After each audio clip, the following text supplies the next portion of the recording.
Your reaction to chaos determines your power over it. Imagine standing in the center of a storm, yet feeling completely at peace. Picture facing your greatest challenges with the same calm you feel during your most relaxed moments. This isn't fantasy. It's a skill, a mindset, and a choice available to each of us. Welcome to a journey that will transform how you experience life's inevitable difficulties. Today, we're exploring a philosophy that ancient Stoics mastered and modern psychology confirms: the extraordinary power of acting as if nothing bothers you. This isn't about becoming cold or unfeeling. It's about something far more powerful: gaining control over your responses rather than being controlled by circumstances. It's about discovering that while you can't always control what happens to you, you always have authority over how you respond. By the end of our time together, you'll understand how this one shift in perspective can revolutionize your relationships, supercharge your productivity, and bring a profound sense of peace that remains unshaken regardless of external chaos. So lean in. This message could be the difference between living at the mercy of circumstances or becoming the author of your experience. Let's begin. Emotional detachment doesn't mean not caring, it means caring differently. When emotions rule us, we become servants to every passing feeling, every slight, every disappointment. The ancient Stoics understood this profoundly. Epictetus taught that people are disturbed not by things, but by their judgments about things. This insight reveals the true battleground is not the external world, but our interpretation of it. Consider how often your suffering comes not from the event itself, but from your resistance to it. When someone criticizes you, the pain isn't in their words, but in your attachment to being perceived positively. When plans fail, your distress stems not from the failure, but from your insistence that reality should bend to your expectations. By practicing emotional detachment, you create space between stimulus and response. In that space lies your freedom and power. This doesn't happen overnight, it's cultivated through consistent practice. Start with small irritations. When traffic delays you, instead of tensing with frustration, observe your reaction with curiosity. Interesting how my body responds to this delay. This simple shift moves you from unconscious reaction to conscious observation. The masters of emotional detachment understand that energy follows attention. What you resist persists, what you embrace transforms. By approaching difficulties with detachment, you conserve the emotional energy typically wasted on resistance. This conserved energy becomes available for creative solutions and meaningful action. Remember that emotional detachment isn't suppression. Suppression pushes emotions down where they fester and eventually erupt. Detachment acknowledges emotions but doesn't identify with them. I notice I'm feeling angry, rather than I am angry. This subtle linguistic shift represents a profound psychological difference. You are the sky, not the weather passing through it. Practice this daily, and you'll discover that emotional detachment creates a reservoir of inner peace that external circumstances cannot disturb. Mental resilience is like a muscle. It develops through deliberate stress and recovery. Every time you choose not to be bothered by something that would typically disturb you, you're performing a mental workout that builds psychological strength. The Roman Emperor Marcus Aurelius wrote, "You have power over your mind, not outside events." Realize this, and you will find strength. This perspective transforms adversity from something to be avoided into something to be utilized. Your obstacles become your opportunities for growth. Think of resilience as psychological immunity. When you expose yourself to controlled adversity without breaking, you develop antibodies against future disturbances. Start building this immunity through deliberate discomfort: cold showers, fasting, difficult conversations, or public speaking. Each time you voluntarily step into discomfort and maintain your composure, you're signaling to your subconscious that external circumstances don't determine your internal state. This practice develops what psychologists call an internal locus of control, the belief that you, rather than external forces, determine your life outcomes. People with an internal locus of control experience less stress, achieve more, and recover faster from setbacks. They understand that freedom comes not from controlling the world but from controlling their responses to it. Mental resilience also requires strategic recovery. Just as physical muscles need rest after exertion, your psychological strength needs renewal. Create daily practices that restore your mental equilibrium. Meditation, nature immersion, creative expression, or deep connection with loved ones. These aren't luxuries but necessities for maintaining resilience. Remember that resilience isn't about never falling, it's about always rising. When you inevitably react negatively to life's challenges, don't compound the problem with self-judgment. Instead, notice the reaction, learn from it, and return to center. This self-compassion is counterintuitively the fastest path to developing unshakable mental strength. As your resilience grows, you'll find yourself less concerned with what happens to you and more interested in what happens through you. Developing the observer perspective means creating distance between your essential self and your thoughts, emotions, and external circumstances. It's the profound realization that you are not your thoughts. You are the awareness that notices them. The ancient meditation traditions understood this distinction. Buddhists call it mindfulness, the ability to witness your experience without being consumed by it. This perspective creates a psychological buffer that prevents external events from immediately triggering internal reactivity. Practice developing this perspective by regularly asking, "Who is noticing this?" When anger arises, rather than becoming anger, ask, "Who notices this anger?" When criticism stings, ask, "Who feels this discomfort?" This question creates immediate separation from the experience, revealing that whatever is being observed cannot be the observer. The observer perspective allows you to witness the drama of life without becoming entangled in it. Imagine watching a movie where you're completely absorbed in the story, forgetting you're just watching projected light on a screen. The observer perspective is like suddenly remembering you're in a theater. The story continues, but your relationship to it transforms. This perspective has profound implications for relationships. When someone's behavior triggers you, the observer perspective allows you to see that their actions reveal more about their internal state than about you.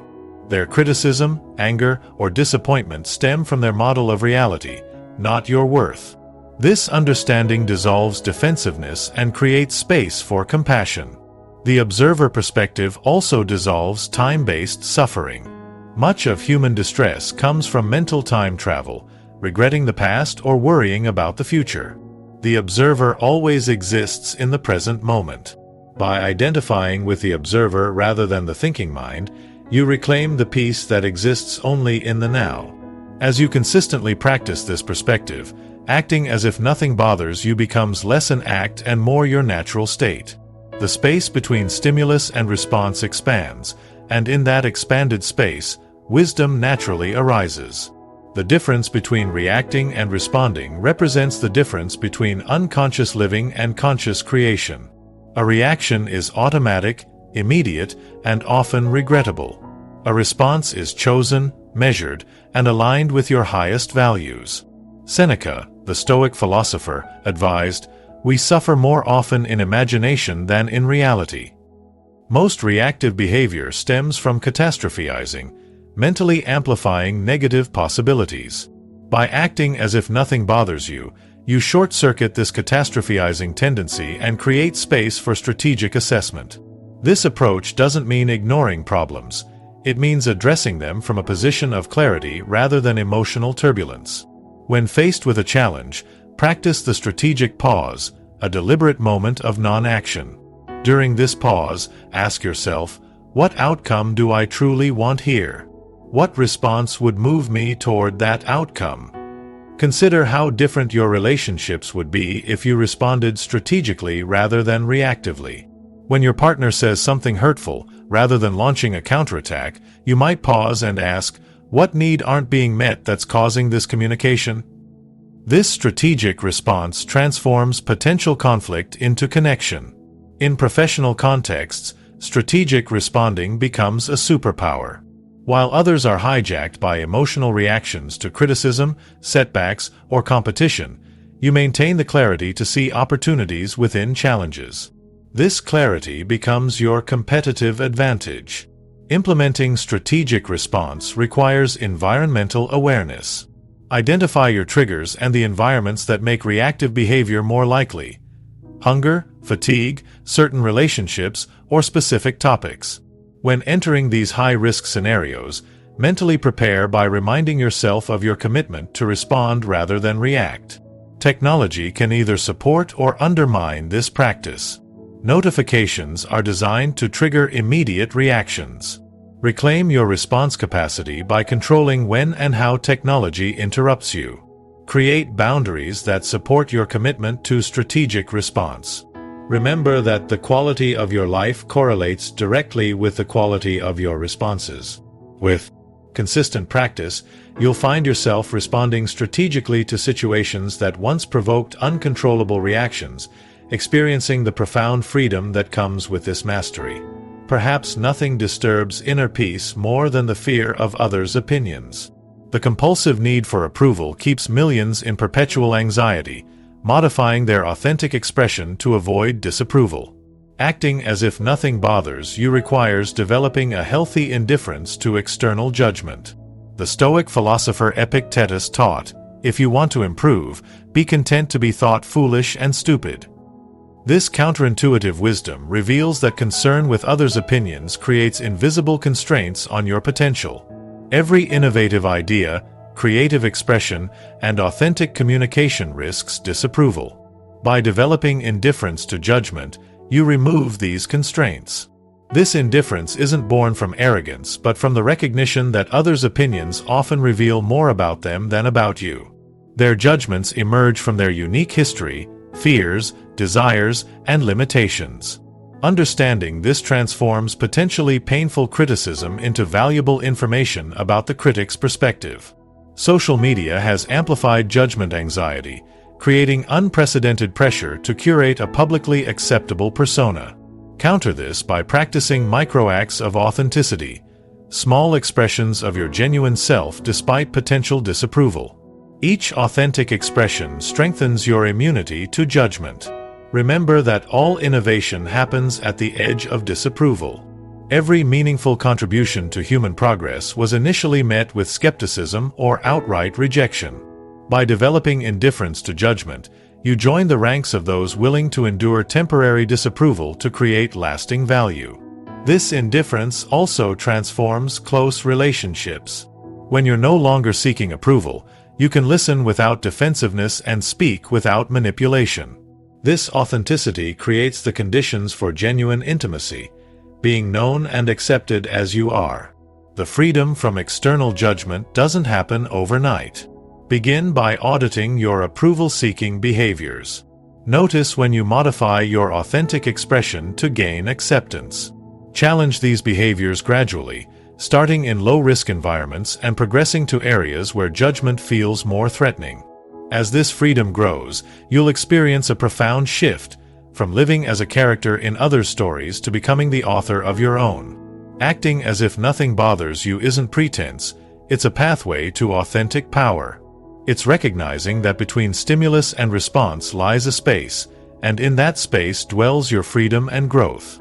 By cultivating emotional detachment, building mental resilience, adopting the observer perspective, choosing strategic responses over reactions, and developing indifference to judgment, you create an internal environment that external circumstances cannot disturb. This practice won't make you perfect.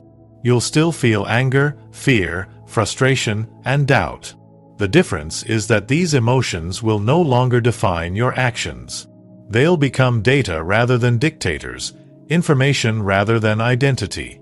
Remember that this journey isn't about reaching a destination, but about continually expanding your capacity for conscious choice. Each time you practice these principles, you strengthen the neural pathways of freedom. Each time you act as if nothing bothers you, you move closer to the truth that nothing can disturb your essential nature without your consent. So begin today. Start with the small disturbances, traffic, minor inconveniences, casual criticisms. As your practice strengthens, apply it to greater challenges. Watch as problems that once seemed insurmountable become opportunities for growth. The world needs people who refuse to be diminished by circumstances, who maintain their creative power regardless of external conditions. By mastering the art of acting as if nothing bothers you, you become one of these people, a source of stability in an unstable world, a creator rather than a reactor, an author rather than a character. Thank you for your presence and attention today. My hope is that these ideas serve as seeds that grow into a more peaceful, powerful experience of life. Remember, your reaction to chaos determines your power over it. Choose wisely, and watch as your life transforms around that choice.